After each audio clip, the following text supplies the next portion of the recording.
When you're in the lab, it's a good thing to start just looking at how things work and then study and figure out, your own techniques. And a lot of the times, knowledge of the game is shared between lots of players. So, like, knowledge of the highest damaging combos or things like that.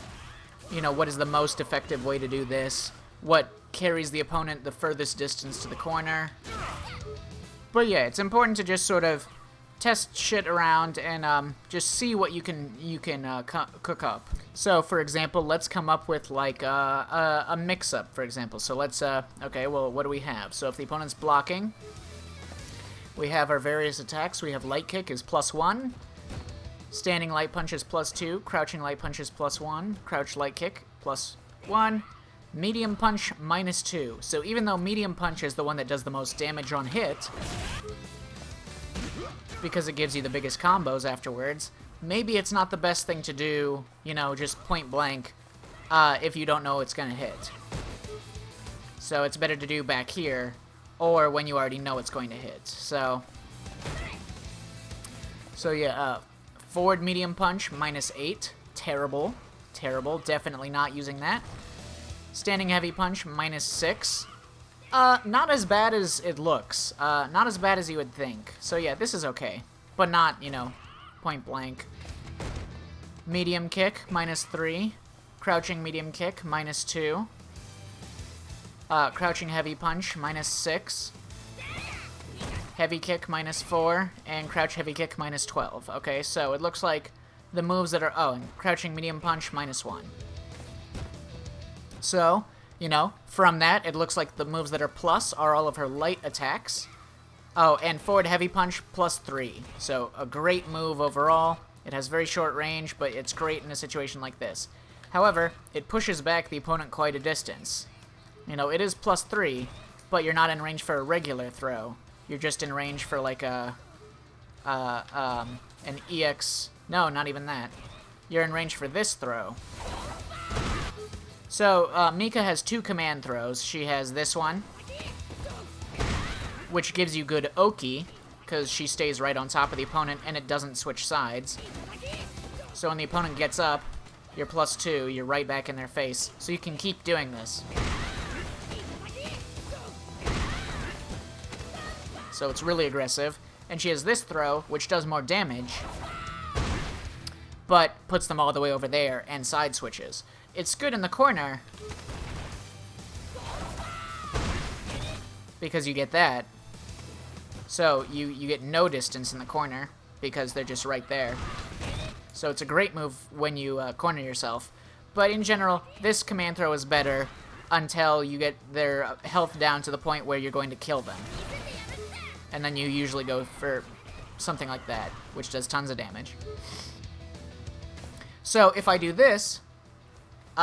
this command throw here, this higher damaging but worse one, has bigger range than this one does. So if I were to do this move, and then go for this kick command throw, the good one, it doesn't reach. I would have to go for the punch command throw to reach. So, I'm not in range for a regular throw, and I'm not in range for this kick command throw. So... while this is +3, it's probably not a good thing to go for immediately. Because you can't create a mix-up after it. You're not close enough to make them guess. So it's probably better to do your lights, and standing light punch is the one that's +2, so it's the best one. So you'd probably go something like this. Or...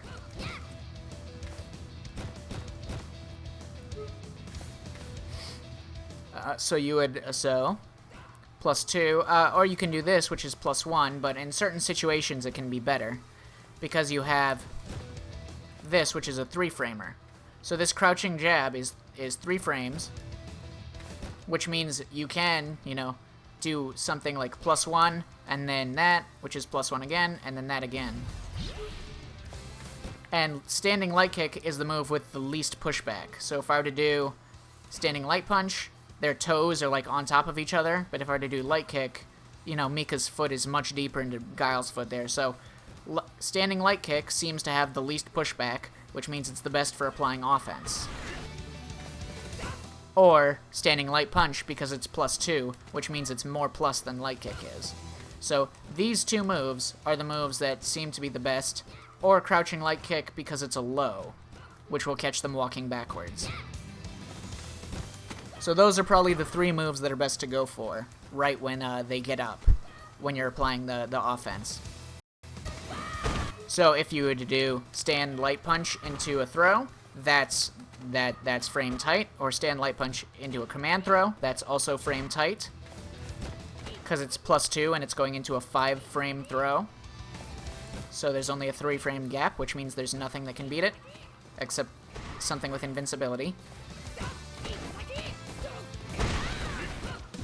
Which you can test by going here to record guard recovery actions, and then it'll play this thing. I think you can adjust this, but yeah. So I'm having him do a crouching light punch when he recovers from blocking. So I do a move, and then he does a crouching light punch. So we can watch this situation unfold. If I were to do standing medium punch and then do another one, it doesn't work. He's beating me with his 4-frame light. But if I were to do stand light punch throw, it works. If I were to do stand light punch command throw, it works. I win. If I were to do stand light punch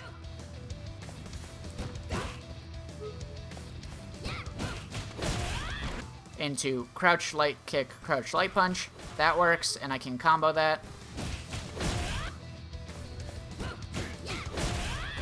Stand light punch, stand light punch, stand light punch, just 3 in a row is also a good sequence. But yeah, the one with the less pushback is probably better here. So, stand light kick into throw, beats him because it's 4 frames. Stand light kick into command throw will win. Stand light kick into medium punch, or stand light punch into medium punch will work.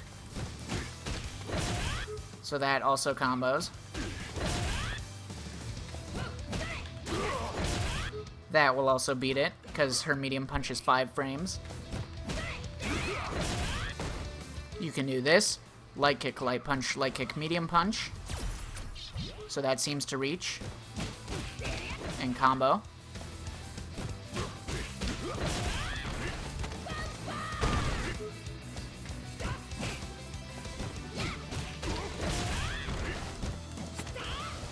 So these are all sequences that seem to work. You know, we looked at the frame data, and we looked at the distance that it pushes them, and the range of our, like, better at our attacks used for opening the opponent up, and we've got these sequences. So let's say the opponent wants to, like, avoid the throw, or break the throw. What?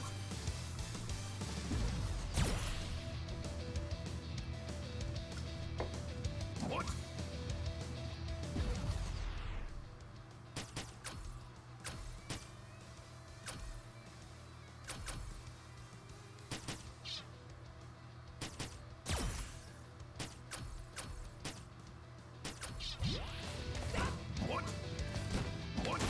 So, you do light punch into throw, and if they tick, like this, you can do light punch walk backwards into that. You can do light punch walk back, walk forwards, like this, into medium punch, and you can get a big combo.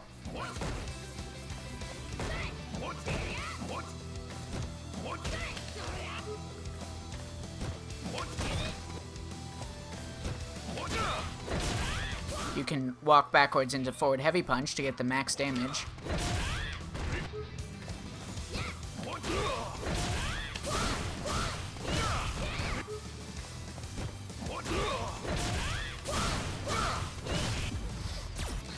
So maybe do light punch or light kick into throw, or command throw, but he's backdashing. So, you know, light punch, light punch, light punch beats this. But just barely, because it doesn't actually reach. So that's a problem. So let's instead do light kick, light punch, light punch. Oh. It does hit it, but he flips out of it because he's able to get airborne. However, you're still kind of very close to him, so that might not be a problem. Yeah, you can keep doing that.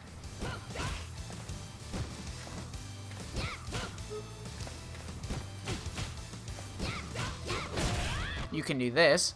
Light kick, crouch jab, crouch jab. That will combo. And you can combo it into a knockdown. Like that. Or like that. So that also works. So that seems to be a good go-to.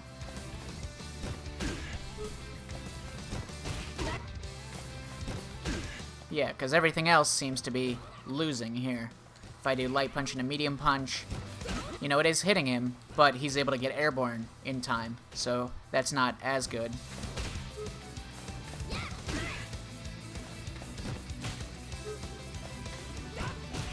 And that doesn't reach. So this is another thing. Light punch into light kick, medium punch, the target combo. That will reach, and you can combo that. So that's an option. So you can do this, light punch into forward heavy punch, and even though he's able to backdash this, you're still kind of moving forwards. So if you see he backdashes, you can continue like trying to chase him down with like hitting a button like this. Like that. So that would work. But it's not, you know, ideal. So it seems like these are the best options to go for to beat this backdashing. That and that. Or that. Or just hitting him out of the backdash, just accepting that he's going to get flipped out of the backdash. Like so.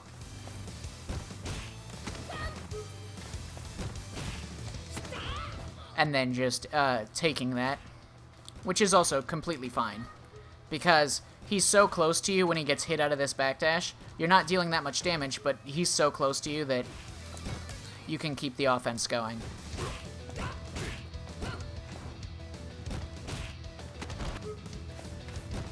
Because you're definitely in range to command throw him here. So those seem to be your go-to options, unless you really, really heavily predict that he's going to backdash. You can jump to chase him, which you won't punish him. You can dash. Do something like that, where you dash after him, and you hit him in the recovery period of his backdash, heavily. And, you know, or you can just keep letting him back himself up into the corner, because once he's in the corner, he doesn't have that option anymore.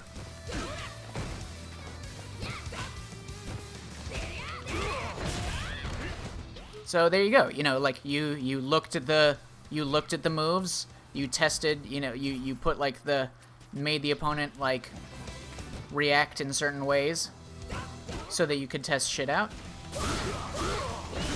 And you can you know, use that to come up with a string of moves, like this, or that,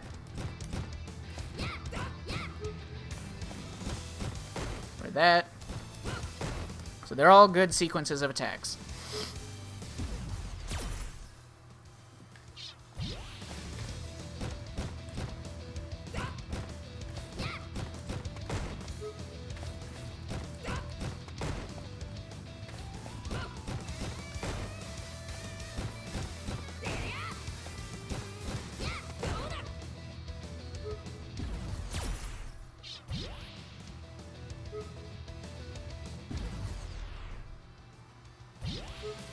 So, like I said, a lot of information is shared between players, so you can just, like, you know, if you have a question or something, you can just look at other Mika players or other players of any character, figure out what they're doing, and see, like, oh, I hadn't thought of that.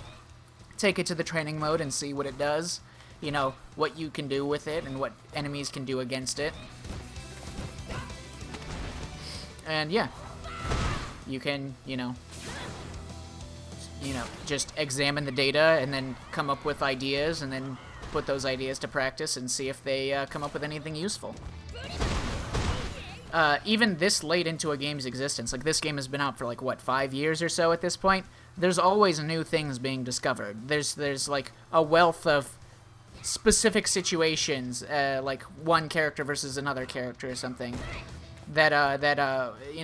so there's never a point where everything is known about the character and you won't get any more value from testing shit out.